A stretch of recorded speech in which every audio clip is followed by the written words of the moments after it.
오늘 잠언 말씀 가지고 함께 나누도록 하겠습니다. 여호와께 인생을 맡겨야 되는 이유에 대해서 함께 나눠보도록 할 텐데요. 첫 번째입니다. 자, 삶의 응답은 여호와께서 나옵니다. 라고 했습니다. 1절입니다. 마음의 경영은 사람에게 있어도 말의 땡땡은 뭐로부터 나오느니라? 두 글자. 말의 경영은 말은 뭐는 여호와께로부터 나오느니라. 두 글자 뭘까요? 말이 막 꼬여요. 아무도 대답이 없으시나? 아니겠죠? 백신주 권사님 대답하신 것 같아요. 그래요. 말의 응답은 여호와께로부터 나오느니라 그랬어요. 말의 응답이 여호와께로부터 나온대요. 경영을 제가 이렇게 찾아봐서 경영은 말 그대로 계획을 말하는 거거든요. 제가 히브리어 원문을 봤을 때 계획이라고 하더라고요. 경영은 계획을 말하는 거예요. 사람이라면 계획을 세울 수 있죠. 동물들은 계획 못 세워요. 그죠? 동물들이 계획을 어떻게 세워요? 그죠? 본능대로 움직인 뿐이에요. 목사님, 동물들도 계획 세우지 않나요? 막 개미집 보면은 계획 세워서 움직이는 것 같은데 아니에요. 그건 계획이 아니라 그냥 본능인 거예요. 근데 사람만이 계획을 세우고 방향을 정할 수 있다는 거죠. 그런데 그 계획에 대한 뭐예요? 응답은 하나님께서 하시다. 그 응답이란 말을 또 히브리어 원어로 찾아보면 결정이라는 부분이 있어요. 결정. 말에 대해서 그것이 정말로 삶 속에서 이루어지고 결정되어져 가는 거는 하나님께서 하신다는 거예요. 한마디로 말하면 삶의 주권자가 하나님이시라는 거예요. 그러니까 기도도 우리도 응답이라고 하잖아요. 기도는 사람이 하잖아요. 근데 응답은 누가 해요? 하나님이 하시잖아요. 그랑 똑같은 거예요. 우리가 하나님께 요청할 수 있고 기도할 수 있지만 그것을 들어주거나 아니 들어주시거나 그 모든 것이 응답이긴 하지만 그 모든 자유는 하나님께서 갖고 계신 거죠. 그래서 우리는 애초부터 하나님께 모든 것을 맡기고 하나님이 주인 되심을 인정해 나가야 돼요. 신앙생활이라는 건 그런 것 같아요. 하나님이 하나님 되심을 인정해 나가는 것. 그것을 신앙이라고 우리는 부릅니다. 그래서 우리 속장님들도 힘들고 오늘 제가 말씀도 전했지만 힘들고 어려운 일이 있더라도 그것도 하나님이 주신 거예요. 그냥 그것을 어느 순간에는 담담하게 받아들여야 될 때가 와요. 근데 그게 하나님 내가 뭔가 잘못해서 그런 것도 아니고 내가 악해서 그런 것도 아니라 하나님이 우리에게 주신 거예요. 근데 선하신 하나님이 주신 거기 때문에 그것을 통해서 앞으로 어떻게 바꿔나가실지는 모르는 거예요. 그래서 여러분들이 지금 현재 있는 상황과 환경 때문에 넘어지거나 좌절하지 마세요. 넘어지더라도 다시 일어서세요. 왜냐하면 그 상황 끝에는 하나님께서 무엇을 주실지 몰라요. 하나님께서는 방법이 있으시기 때문에 응답은 주님이 하십니다. 그래서 말의 응답은 여호와께로부터 나오느니라 그랬습니다. 삶의 응답이 하나님께 있음을 믿으시기 바랍니다. 다음으로 넘어갈게요. 자, 두 번째, 하나님은 교만을 싫어하십니다 그랬습니다. 5절에 보면 이렇게 나와있어요. 물은 마음이 교만한 자를 여호와께서 미워하시나니 피자 땡을 잡을지라도 벌을 면하지 못하리라 그랬습니다. 뭘까요? 한 글자 정답은 네. 손. 그렇죠. 그렇죠. 우리 박주천 권사님이 손이라고 하셨어요. 손입니다. 피차 손을 잡을지라도 벌을 면하지 못하네. 이게 무슨 뜻이냐면요.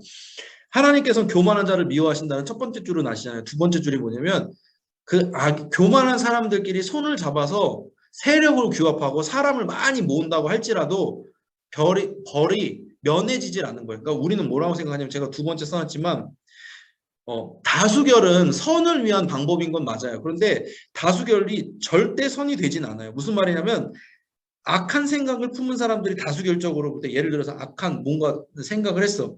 예를 들어 볼게요. 뭐 동성애 찬성법이라든지 이런 걸 수많은 사람들이 찬성을 했어. 그렇다고 그게 옳은 게 되는 건 아니라는 거예요. 그 사람들이 피차 손을 잡을지라도 벌을 면하지 못하는. 무슨 말이냐면 아까 말한 것처럼 사람 머릿수가 많다고 옳게 되는 게 아니라는 거예요. 하나님이 옳다는 거예요. 그러니까 하나님 앞에 서야지, 그러니까 성경 말씀 앞에 서야지 우리는 옳은 삶을 살 수 있게 된다는 걸 얘기하는 거예요. 그러니까 이거는 뭐 비단 뭐 아까 말씀드렸던 뭐 그런 동성애 차별변명 이런 걸 떠나서도 마찬가지예요. 우리 안에서 약간 그런 사람들은 연약하기 때문에 사람을 모아서 그것을 힘으로 만들려는 성향들이 있어요. 근데 그게 꼭 옳은 것만은 아니에요. 그러다 보면은 힘이 집중되게 되면은 힘은 부패하게 되거든요. 그래서 하나님은 그런 걸 많이 원하지 않으세요. 그러니까 우리가 중요한 건 개개인이 하나님 앞에 서 있어야 돼요. 그래서 하나님이 나를 옳게 보시는지 이 면에 대해서는 어떻게 보시는지에 대해서 우리는 늘 생각을 해야 돼요. 하나님 앞에서 기도하는 마음으로 서 있어야 돼요. 하지만 여러분 기억하시기 바랍니다. 교만하지 않은 사람은 없어요. 다 교만해요. 다 교만해요. 저도 그렇고. 저는 교만하지 않게 되길 원합니다. 저는 더 계속해서 겸손하게 원합니다. 아니, 사람은요, 다 교만해요. 이거 무슨 뜻이냐면, 죄인이 아닌 사람이 없는 거랑 마찬가지예요. 사람은 다 교만해요. 근데 문제는 뭐냐면, 너 교만해 라고 말하면, 아니야, 난 안 교만해. 이러니까 문제인 거예요. 너 교만해 라고 그러면은, 맞아요. 전 교만해요. 그래야지 겸손한 사람이에요.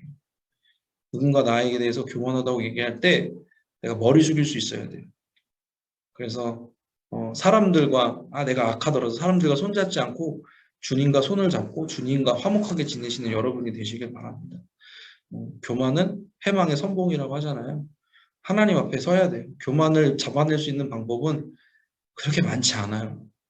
정말 어려운 죄 중에 하나예요. 교만은. 왜냐하면 이미 교만할 대로 교만한 사람은 이미 그 말은 뭐냐면 내 위치가 어느 정도 된다는 거예요. 교회 갓 들어온 새신자가 교만해요? 아니에요. 교회에 오래 있는 권사님이 교만하고 장로님이 저 같은 목사가 교만해지는 거예요. 그러니까 우리는 방도가 없어요. 주님 앞에 무릎 꿇어야 돼요. 그리고서 계속 주변 사람들을 살펴야 돼요. 나 때문에 힘들지 않은지를 살펴야 돼요. 저도 그럴 때가 있어요. 제가 이번 신방에서 좀 놀란 게 저는 이제 신방에 가면은 성도님들한테 물어봐요. 뭐 예를 들어 뭐 집사님 어떤 찬양 좋아하세요? 좋아하는 찬양 함께 부를까요? 그렇게 저는 그냥 아무렇지도 않게 얘기하는 거거든요. 근데 이게 소문이 돌았나 봐요. 김상원 목사님은 신방할 때 찬송가 뭐 부르는지 물어본다 이렇게 소문이 난 거예요. 난 그런 뜻이 아니었는데 소문이 난 거예요. 그래서 되게 이게 어려워하시더라고요. 제가 열심히 찾아왔습니다. 막 이러면서 펴시더라고요. 근데 난 그런 뜻이 아니었는데 근데 생각해보니까 그런 거예요. 저한테는 목사니까 찬송가가 당연하지만 아닌 분들도 있을 수 있겠다. 근데 내가 그분들한테 너무 좀 뭐라 그럴까 무례하게 부른 건 아닐까 그런 생각이 들더라고요. 그래서 이런 부분에 대해서 내가 이 사람들을 더 배려하고 우리 성도님들을 배려하고 생각하지 못했구나. 교만한 부분이 있었구나. 생각하게 된 부분이 있었어요. 그러니까 우리가 무슨 말이냐면 사랑이 없고 배려가 없어지면 교만함이 드러나는 거예요. 여러분들도 잘 섬기고 겸손해지시길 바랍니다. 주님 앞에 서시기 바랍니다. 마지막 세 번째네요. 세 번째, 하나님께서 기뻐하시는 일을 할 수 있습니다. 7절에 나와 있어요. 사람의 행위가 여호와를 기쁘시게 하면 그 사람의 원수라도 그와 더불어 땡땡하게 하시느니라. 정답은 두 글자. 뭐죠? 아시는 분? 7절이에요. 7절. 대답할 때까지 안 가야지. 누군가 대답. 우리 백수정 권사님 감사합니다. 화목하게 하시느니라 그랬습니다. 저는 이 말씀 이제 뭐 묵상을 하면서 저도 뭐 묵상을 이제 속장 예배를 드리니까 말씀 묵상할 거 아니에요. 묵상 예배하면서 되게 잠언 말씀이 좋다는 생각이 들었어요. 생각을 해봐요. 우리가 여호와를 기쁘시게 하면 하나님과 우리 사이가 화목게 되는 거잖아요. 그런데 잠언 말씀 뭐라고 하냐면 그 사람의 원수라도 그와 더불어 화목하게 된대요. 그러니까 내가 하나님을 기쁘시게 해서 하면은 하나님과 화목하게 되는 거는 당연한 거고 사람과 사람 사이가 화목하게 된다는 거예요. 돌려 말하면 뭐냐면요. 하나님과의 관계가 좋은 사람은요. 이웃과도 관계가 좋은 거예요. 저는 하나님을 너무 사랑한 나머지 이웃과는 별로 관계 신경 쓰지 않습니다. 그건 말이 안 되는 거예요. 그러니까 이 말 때문이라, 이 말씀 때문이라. 하나님과의 관계가 좋으면 이웃과도 좋은 관계를 유지할 수 있어요. 물론 다윗 같은 경우에는 사울 왕과 관계가 안 좋았죠. 근데 다윗은 좋게 하고 싶었는데 사울 왕이 일방적으로 척을 두고 일방적으로 대적을 했으니까 뭐 그런 경우를 제외하고 그러니까 나를 일방적으로 싫어하는 사람은 제외하고 내가 싫어하거나 내가 미워하거나 그런 사람은 없어진다는 거죠. 오늘 이 말씀을 빌어서 볼 때 하나님을 기쁘시게 하면 그 사람의 원수라도 화목하게 된다고 하니까 그러니까 우리는 우리 신앙생활을 볼 때요. 믿지 않는 사람과 나와의 관계도 봐야 돼요. 그게 어떻게 보면 더 정확해요. 믿지 않는 사람과 내가 그래도 좀 잘 지낸다.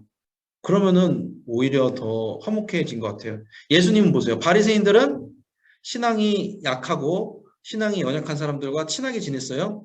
배척하면서 지냈죠. 근데 예수님 어땠어요? 세리와 창기들과도 잘 지내셨잖아요. 예수님처럼 살면 돼요. 우리는 그런 게 있다니까. 나는 안 믿는 사람들이랑 상종 안 해. 이게 여러분 거룩이 아니에요. 이게 거룩이 아니에요. 만약 여러분들이 진짜 그렇게 사셨으면 저 같은 사람은 목사가 될 수가 없어요, 여러분. 제가 어떻게 목사가 될게요. 저도 엉망이었지만 누군가가 나를 위해서 손을 벌려주고 나랑 친하게 지낸 사람이 있었기 때문에 저도 전도를 받은 거잖아요. 그러니까 여러분들도 믿지 않는 사람 혹은 이웃과의 관계를 돌아봄으로써 하나님의 관계도 함께 점검해 보시기 바랍니다. 하나님과 화목한 사람은 이웃과도 화목합니다. 라는 것입니다. 정리할게요.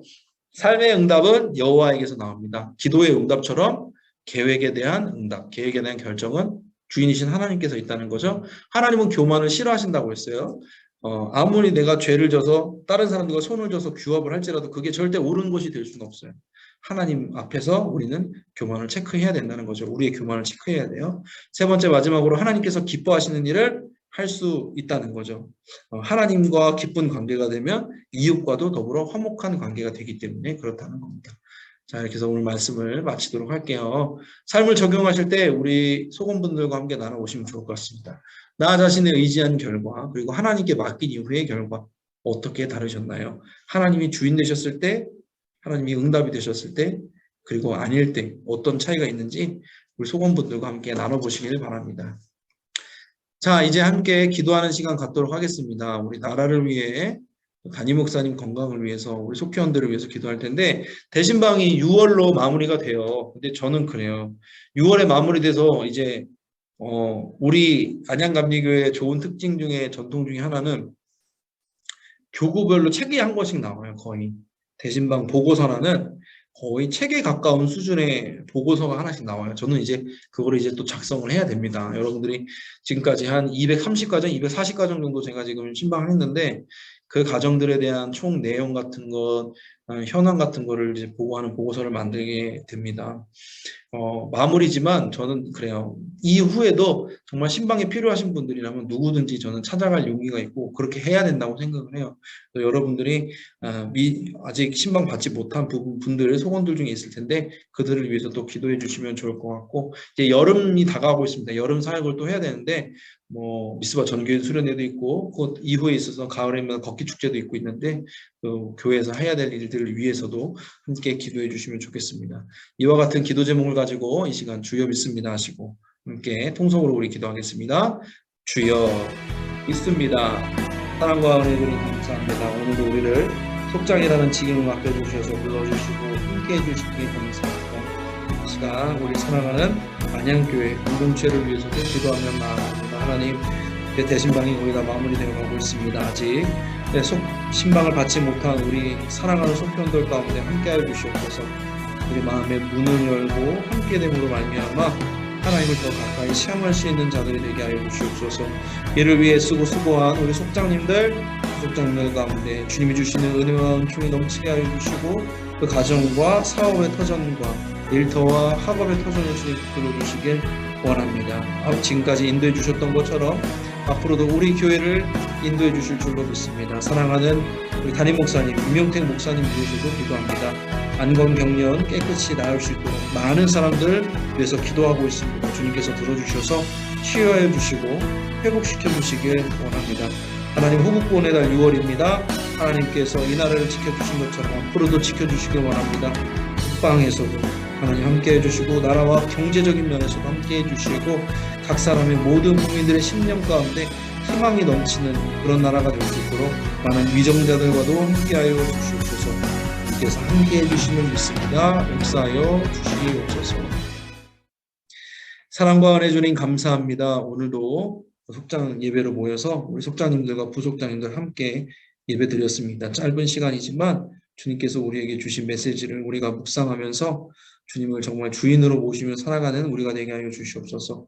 우리 사랑하는 안양교회에 세워주셔서 감사합니다. 생명을 살리는 공동체 역할 감당해 주시고 이를 위해 세워주는 우리 임용택 담임 목사님 가운데 안검 경련이 깨끗이 낫게 하여 주시옵소서. 많은 사람들이 기도 중에 있습니다.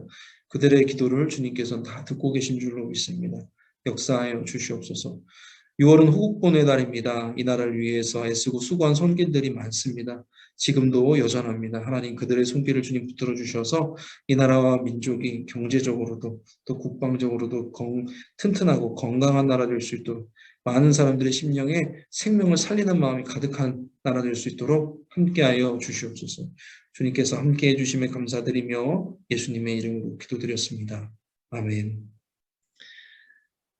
네, 우리 헌금 찬송 부른 후에 찬송가 569장 1절 부른 후에 주기도문으로 예배 마치도록 하겠습니다. 애쓰셨고요. 함께 해주셔서 감사합니다. 찬송가 569장 선한 목자 되신 우리 주 1절 찬양하겠습니다. 선한 목자 되신 우리 주 항상 인도하시고 푸른 풀밭 좋은 곳에서 우리 먹여주소서.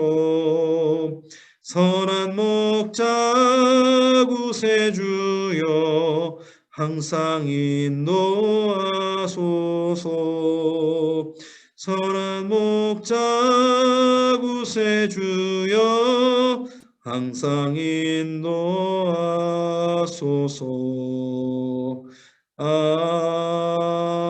아멘. 주기도문으로 마치겠습니다.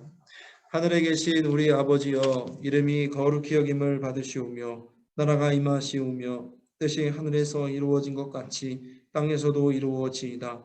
오늘 우리에게 일용할 양식을 주시옵고 우리가 우리에게 죄 지은 자를 사하여 준 것 같이 우리 죄를 사하여 주시옵고 우리를 시험에 들게 하지 마시옵고 다만 악에서 구하시옵소서. 나라와 권세와 영광이 아버지께 영원히 있사옵나이다. 아멘. 아멘. 애쓰셨습니다. 공지사항 몇 가지만 나누겠습니다. 이제 QR코인증 안 찍죠. 그 말은 뭐냐면 여러분들에게 자유롭게 더 많은 분들이 현장 예배에 참여하라는 뜻이기도 하고 자유를 드리는 겁니다. 그런데 반면에 한 가지 좀 마음에 좀 짐이 되는 부분은 뭐냐면 현장 예배에 참석하시는 분들 파악이 잘 안 돼요. 그렇기 때문에 우리 속장님들이 좀 더 애를 써 주셔야 될 것 같은 상황입니다. 그래서 주일 현장 예배, 주일 온라인 예배 출결 파악 우리 속장님들이 조금 힘드시겠지만 좀 애써 주시기 바랍니다. 이게 아예 정례화되어서 가야 될 것 같아요. 왜냐하면 그렇지 않으면 저희가 우리 성도님들의 신앙에 대해서 알 수도 없고 우리 속장님들도 속원들의 신앙대에 대해서 알 수도 없고 그러면은 도와줄 수 있는 기회도 적어지기 때문에 부득이한 상황이 되었습니다. 그래서 여러분들이 좀 애써 주시면 좋겠고 대신 아까 말씀드렸듯이 6월까지 계속해서 진행합니다. 이제부터 중요한 텀이에요. 왜냐면은 신방 받지 않으시는 분들 그리고 한 번씩 뭐 코로나에 걸리셔서 못 받으신 분들이기 때문에 제가 더 신경을 써서 하려고 해요. 그분들이 정말 믿음으로 바로 섰으면 좋겠어요. 저 지난 금요일인가요? 금요일인가 목요일인가 제가 전화만 한 25통을 한 것 같아요. 거절을 20건은 넘게 거절당했어요. 근데 감사한 게 뭔지 아세요? 그 중에서 4명이 신방을 하겠다고 한 거예요. 20건 실패는 실패가 아니에요, 여러분. 저는 4-5건 성공한 거거든요. 그래서 그분들이 저를 만나겠다고 하면 저는 어쨌든 말씀을 전는 기회가 생기잖아요. 속장님들도 그렇게 생각하셔야지 좀 마음이 편해지실 거예요. 아, 내가 이렇게 했는데 속원들이 싫어하고, 그거는 당연한 거고, 그래도 여러분들을 따르는 성도님들이 있고 속원분들이 있잖아요. 그게 얼마나 귀한 거예요. 그분들에게 말씀 전할 수 있고 은혜 끼칠 수 있으면 진짜 좋은 거거든요. 하나님은 그걸 기뻐하세요. 그래서 여러분들이 지금 애쓰시는 걸 잘 알고 있는데 앞으로도 좀 끝까지 애를 써 주시면 좋을 것 같습니다. 주님께서 주신 은혜 평강 있고 저도 우리 속장님 부속장님들을 감사하게 생각합니다. 네, 이렇게 해서 마치도록 하겠습니다. 오늘도 애쓰셨고요. 감사합니다. 늘 항상 승리하시기 바랍니다. 오늘도 애쓰셨습니다. 다음에 또 뵙도록 하겠습니다. 애쓰고 수고하셨습니다. 좋은 저녁 보내시기 바랍니다. 감사합니다. 사랑하고 축복합니다. 속장님, 부속장님들. 속장님들, 부속장님들이 열심히 일하기 때문에 제가 지금 하고 있습니다. 진짜입니다. 예, 안 도와주시면 제가 못해요. 제가 주님께도 그렇게 기도를 합니다. 주님, 우리 속장님들이, 부속장님들이 안 도와주시면 저는 아무것도 못합니다. 도와주십시오. 그럽니다. 그래요. 도와주셔서 감사해요. 들어가십시오. 네, 수고하셨습니다. 네, 애쓰셨습니다. 평안한 밤 되세요. 수고하셨습니다. 네, 저도 물러가겠습니다. 감사합니다. 네.